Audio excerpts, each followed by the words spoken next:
नमस्कार दोस्तों, मैं अजीत साहब का स्वागत करता हूं आज की इस वीडियो में। तो दोस्तों, आज की इस वीडियो में हम आपको बताने वाले हैं कि अगर आपके पास बंदूक लाइसेंस है, उसको रिन्यूअल कराना है या फिर नया लाइसेंस बनवाना चाहते हैं तो उसके लिए जो ई स्टैंप लगता है उसको आप कैसे बना सकते हैं। तो उसके लिए आप इस वीडियो को पूरा देखिएगा और चैनल पे पहली बार आए हुए हैं तो चैनल को सब्सक्राइब जरूर कर लीजिए। तो चलिए दोस्तों, वीडियो को शुरू करते हैं। तो दोस्तों, ई स्टैम्प बनाने के लिए सबसे पहले mpigr.gov.in की ऑफिशियल साइट को ओपन करेंगे। इस तरीके का इंटरफेस होगा। एक ऑप्शन मिलेगा संपदा का, तो संपदा वाले ऑप्शन पे आपको करना है क्लिक। जैसे ही आप उस पर क्लिक करते हैं तो एक नया इंटरफेस ओपन होगा, यानी नए टैब में आपको नया ऑप्शन ओपन होगा।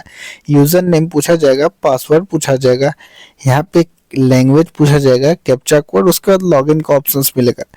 तो आप अपना यूजर नेम, पासवर्ड, फिर लैंग्वेज, कैप्चा कोड फिलअप करके लॉगिन वाले ऑप्शन पे क्लिक कर दीजिएगा। तो जैसे ही आप लॉगिन हो जाते हैं आपके सामने कुछ इस तरीके का इंटरफेस होगा। एक ऑप्शन मिलेगा नीचे में रजिस्ट्रेशन प्रोसेस का, आपको रजिस्ट्रेशन प्रोसेस वाले ऑप्शन पे क्लिक करना है। जैसे रजिस्ट्रेशन प्रोसेस पे क्लिक करते हैं दो ऑप्शन मिलेगा। एक ऑप्शन मिलेगा क्रिएट डीड का, आपको क्रिएट डीड वाले ऑप्शन पे क्लिक करना है। क्रिएट डीड वाले ऑप्शन पे क्लिक कीजिएगा तो बहुत सारे ऑप्शंस मिलेंगे, लगभग 5 ऑप्शंस मिलेगा। आपको क्रिएट डेट का ऑप्शन सबसे ऊपर में फिर से मिलेगा। क्रिएट डेट वाले ऑप्शन पे क्लिक कीजिएगा, दो ऑप्शंस मिलेगा। एक ऑप्शंस मिलेगा ई स्टैम्प्स का, तो आप ई स्टैम्प वाले ऑप्शन पे क्लिक कीजिएगा। इस पे क्लिक करने के बाद डीड नेम में और डीड कंटेंट का ऑप्शंस मिलेगा। डीड नेम पर भी स्टार मार्क है, डीड कंटेंट पे भी स्टार मार्क है। तो डीड नेम जो भी आप लिखेंगे ये मेन इंपॉर्टेंट नहीं है, डीड कंटेंट आपका सबसे इंपॉर्टेंट होता है, क्योंकि डीड कंटेंट जो है इस टाइम पर प्रिंट होकर आएगा, वो आपको देखने को मिलेगा। डीड नेम में आपको देखने को वो चीज़ नहीं मिलेगा। तो जिस भी पर्पज़ के लिए आप अप्लाई कर रहे हैं, जैसे कि अगर आप नया लाइसेंस के लिए अप्लाई कर रहे हैं तो न्यू लाइसेंस के बारे में डिटेल्स लिख सकते हैं। तो यहाँ पे आप लिख दीजिएगा आर्म्स न्यू लाइसेंस, और अगर आप रिन्यूअल कराना है तो आर्म्स लाइसेंस रिन्यूअल लिख सकते हैं। तो यहाँ पे आप अपने हिसाब से वो चीज़ लिख लीजिए।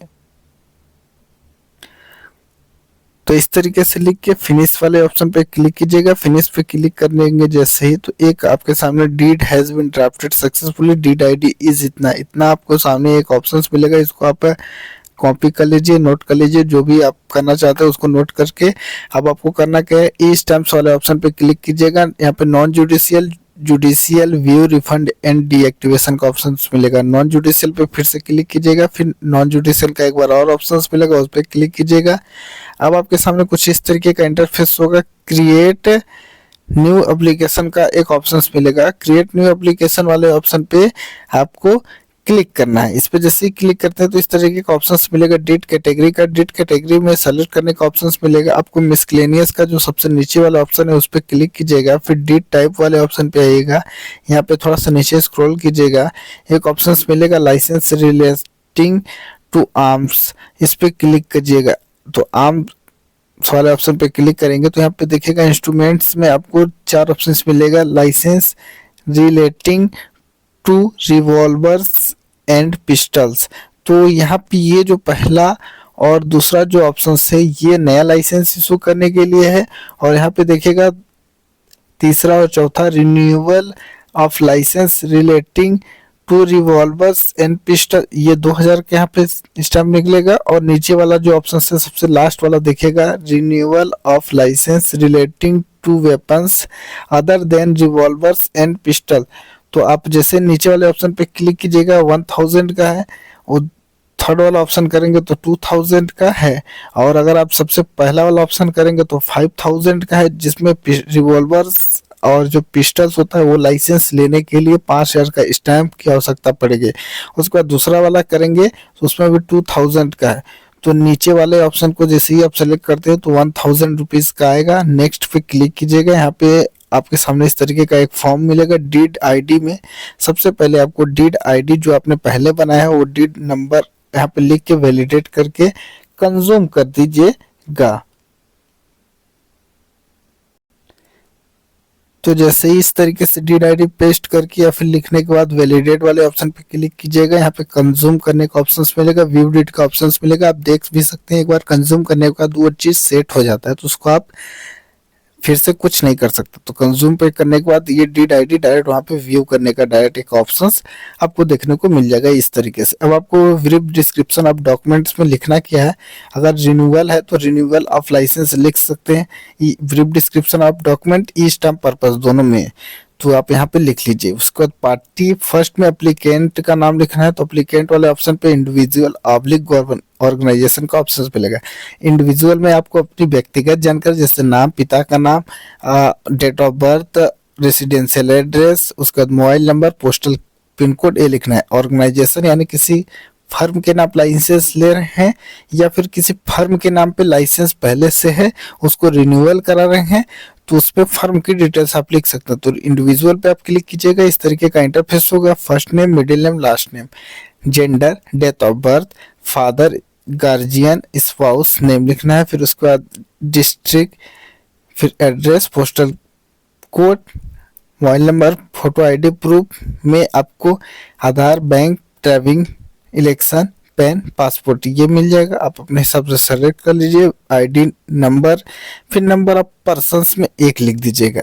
इतना लिखने के बाद पार्टी 2 में आइएगा, ऑर्गेनाइजेशन को सेलेक्ट कीजिएगा। अब थोड़ा सा नीचे आइएगा, यहाँ पे ऑर्गेनाइजेशन में लिखना क्या है, ऑर्गेनाइजेशन नेम में चूंकि दोस्तों आर्म्स लाइसेंस की है बात, तो यहाँ पे डीएम लिख सकते हैं, डीएम डिस्ट्रिक्ट मजिस्ट्रेट। फिर यहाँ पे उस ऑथराइज पर्सन का नाम लिख सकते हैं या फिर यानी लिख दीजिए। फिर स्टेट आपको बाय डिफॉल्ट फिलअप रहेगा, डिस्ट्रिक्ट जिस डिस्ट्रिक्ट से आप लाइसेंस बनवा रहे हैं उसको सेलेक्ट कर लीजिएगा इस तरीके से। उसके बाद एड्रेस लिख लीजिएगा, पोस्टल कोड, मोबाइल नंबर और नंबर ऑफ पर्सन में 1 लिख दीजिएगा।